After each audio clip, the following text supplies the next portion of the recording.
In this video, I'm going to show you how to add Java to your PC. So firstly, open any web browser, then type Java, then enter. So you will see java.com and you will find option download. So click on it.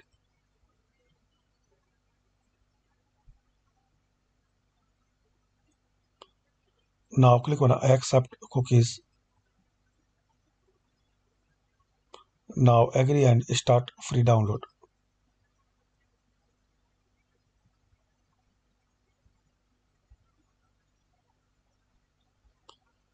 Once file downloaded, double click on it.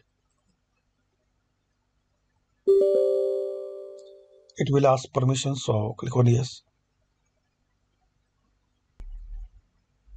Now click on install. So like this friends, you can add Java to your Windows 10 PC. Thanks for watching.